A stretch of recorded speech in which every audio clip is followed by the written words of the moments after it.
So hello, what's up mga ka-J-Vlog? Welcome ulit sa panibagong video, and for today's video, i-review natin ngayong holiday season or year-end 2024 ang isa rin na napansin kong mabenta na iPhone sa Green Hills, which is the iPhone 12 Pro.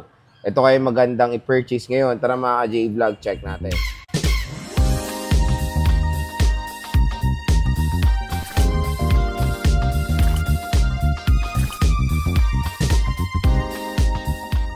So yun mga J-Vlog, nag-decide ako i-review ngayon itong iPhone 12 Pro naman kasi yun, syempre doon tayo parati sa Green Hills at napapansin ko na marami rin nagkaka-interest mag-purchase ng iPhone 12 Pro ngayong holiday season at syempre malapit ng Pasko at yung iba ay baka hindi pa nakakabili ng mga perfect na pangregalo nila sa kanila at naghahanap ng iPhone na pwede nila ma-purchase na sobrang mura na lang at maganda i-consider din ng iPhone 12 Pro. So si iPhone 12 Pro ay very affordable na lang sa Green Hills or Pre-Love. Again, wala na pong brand new nitong iPhone na to.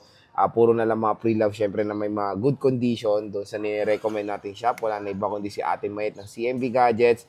Stall XA07 po sila. Pero meron silang permanent shop sa 3rd floor V-Mall Green Hills, San Juan City. So, ang iPhone 12 Pro ay sinisale nga nila ngayon, yung 1 to 8, nag-range lang sa 21 to 22,000, 256, 22 to 23,000 pesos. So, very affordable na lang again ng iPhone 12 Pro sa Green Hills. At napapansin ko na bukod sa iPhone 13, marami rin nagko-consider ng iPhone 12 Pro. So, gagawa ko ng phone comparison about dyan mga ka-J-Vlog kasi marami rin naguguluhan kung iPhone 13 ba or iPhone 12 Pro ang ipurchase nila. So, si iPhone 12 Pro kasi ay powered ng Apple A14 Bionic chip na merong triple rear camera system. So, meron siyang LiDAR scanner, meron siyang 12 megapixel main, 12 megapixel ultra-wide at 12 megapixel telephoto lens. Siyempre, si iPhone 12 Pro ay merong napagandang stainless steel design at meron siyang matte glass back cover.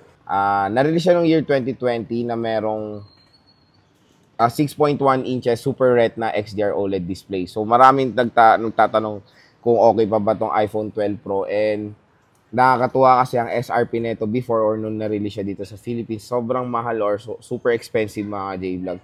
Naglalaro siya sa 60 to 70,000 pesos. Pero again, ngayon sa Green Hills ay napakamura na lang. Ang unay i-consider nyo na i-purchase kung bakit magandang i-purchase ang iPhone 12 Pro is of course the chipset itself. Hanggang ngayon, yung Apple A14 ay napakalakas. Again, yung Apple A14 ay makikita natin sa lahat ng lineup ng iPhone 12 series like the iPhone 12 mini, iPhone 12 regular size, iPhone 12 Pro, and iPhone 12 Pro Max. Yung mga iba, nalilito rin kung 12 Pro ba or 12 Pro Max. Again, ang pinagkaiba lang po ng 12 Pro Max at ng iPhone 12 Pro is yung screen size at yung battery. Pero marami rin kasi ako napapansin ng mga consumers, especially mga babae, gusto nilang mga smartphone ngayon yung maliliit, yung mga very portable lang or easy 100 operation like this one. So, yung iPhone 12 Pro, same screen size lang naman nito, iPhone 16 na merong 6.1 inches. And same din to na merong Super Retina XDR OLED display. So, syempre, okay na okay siya for 100 operation yung mga ganitong form factor na smartphone. Yung iba kasi nalalaki yan sa mga Pro Max model. And okay rin naman i-recommend ang iPhone 12 Pro. Pero yun nga, always manage your expectation pagdating sa battery. Again, 2022 na release, hindi pa rin support ang 120Hz. Nagsimula pong 120Hz screen refresh rate sa 13 Pro pataas. Pag bibili nyo 12 Pro, expect nyo na rin na medyo mabilis siya malobat compare sa mga ibang models ng 12 tulad na lang ng 12 Pro Max. Yun nga, ang battery capacity lang nito is 2,900 plus mAh. So, mababa lang. Even though meron siya mga matataas sa battery health, parati pa rin natin i-base ang performance ng battery doon sa capacity niya. Pag bibili na kayo ng 12 Pro sa Green Hills ngayon, usually ang mga 12 Pro talaga, nag-range na lang yan sa mga 80 plus battery health. So, paswerte yan na lang yung mga 90 plus. And meron na rin syempre mga palit battery dyan na meron mga ganda namang condition. So, meron namang ganyang stock doon sa nire-recommend nating shop na mga palit battery na 100%. Mapapansin nyo ng palit battery yung isang unit when it comes sa 100% battery tapos mababa yung charging times niya. So, for example, meron siya 100 battery health tapos 2 cycle count lang or 2 charging times, palit na po battery nun. At in-explain din naman yan doon sa shop nire-recommend natin. Hindi naman po meaning pagpalit ang battery, pangit na po ang smartphone. Hindi po ganon. Normal lang yan sa mga ibang smartphone na napapalitan talaga ng battery kasi nade-degrade or minsan nasisira. Kaya maganda na rin na pinapalitan ng newer battery para gumanda ulit ang performance ng device. Pero yun nga, karamihan din naman ng stock na makikita natin sa nire-recommend natin shop ay all original po mga battery at with good condition naman. So meron tayong makikita doon na mga 80, 82, 83. Di ba kasi sa paniniwala nila ayaw na nila ng 80, ayaw na nila ng 83. Kung kukumputin nyo kasi yung taon yan, 4 years na po itong smartphone na to. Tapos maliit lang battery capacity nito. So, may instance dyan na parati kayo merong instance dyan na nagcha-charge kayo ng 2 times. Siyempre, yun yung nakaka-affect din ng pagbaba ng battery or nagde-degrade. Kaya, for me, pag bibili kayo ng iPhone 12 Pro or 12 series, kunin nyo talaga mga 80 plus din na battery health. Is okay rin naman yan. Don't worry. Even 78 nga, or service sa 75. Still, maganda pa rin naman ang performance ng mga devices sa ganyan. Kaya huwag kayong mag-alala. When it comes sa mga ganyang battery, I think ang pinaka-the best na pwede nyo na palitan yung battery nyo, isa sa 60 plus ng battery health. Tapos, medyo nagloloko na or sobrang bilis na talaga malobat yung OA na yung lobat niya. Tapos, naglalag and sobrang nag-overheat. Yun yung mga sign na pwede nyo na palitan yung battery ng isang smartphone. So, ito yung iPhone 12 Pro. Ito yung color space gray. So, meron siyang triple rear camera system. And syempre, ito yung first ever redesign na iPhone when it comes to box type and stainless steel design. Ayan, napakaganda talaga ng 12 Pro. Very compact lang siya. At meron siyang 12 megapixel main, 12 megapixel ultra wide, and 12 megapixel telephoto lens with LiDAR scanner. Stainless steel ang kanyang frame. Dito sa right side is the power button. Sa left side is the ring and silent toggle and yung volume rocker. Sa baba naman ng smartphone is the microphone, lightning port, and yung speaker grills. Siyempre, meron siyang dual stereo speakers. Meron tayong isang speaker sa baba at isang speaker dito sa earpiece.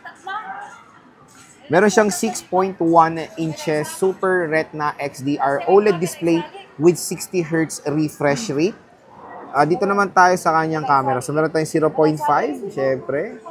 The main cam with this 1x, 2 times optical zoom with 10 times digital zoom po tayo when it comes sa iPhone 12 Pro. Sa video naman, support niya ang 4K video recording up to 60 FPS. Syempre, kasama rin po dyan sa support ng 4K is the ultra-wide camera and the telephoto lens. Sa slow motion naman is HD 240 FPS when it comes to slow motion and time lapse. Siyempre meron tayong ever popular na portrait mode and panorama. Front facing camera natin is support din ng 4K video recording up to 60 FPS. And even slow-mo ay support din sa front facing camera. Of course, meron din siyang portrait sa front camera.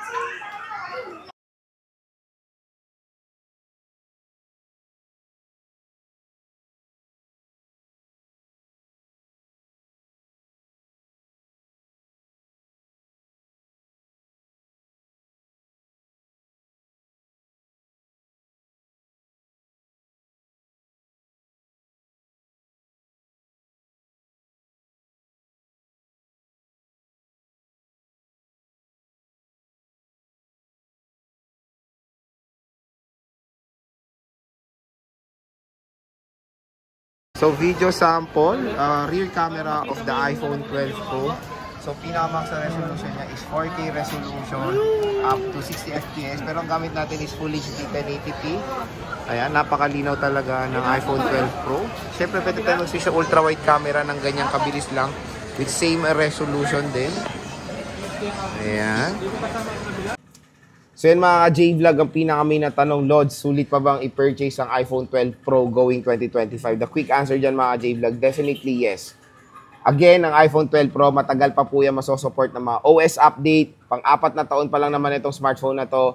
Kung i-compute nyo naman ang OS update ni Apple, minsan 6 to 7 years naman ang support nila sa isang device. So when it comes sa OS, don't worry, matagal pa magagamit ang iPhone 12 Pro. Again, sobrang mura na lang nga na ito sa Greenwich. Maganda pa rin ang performance ng Apple A14 Bionic chip. Na-try ko na yun sa mga iba't ibang mga modern games today tulad na lang ng ML, COD, Far Cry 4, and even Genshin Impact. So, yun nga, maganda naman performance niya overall. Pero ang main na talaga nakalaban nyo dito sa device na to is yung kanyang battery. Mayroon nagsasabi na yes, maliit ang battery capacity ng iPhone 12 Pro pero power efficient naman yan, sabi ni Apple. Totoo naman, smaller chipset means power efficient. Pero again, 4 na taon na tong smartphone na to, meron siyang 4-year software update na nangyari na alam nyo naman, every year ay may dumadagdag po mga features, every software update na kumakain din ng battery. So, nung 2020, yung iPhone 12 Pro, kahit maliit ang battery capacity ng, yes, makunat siya.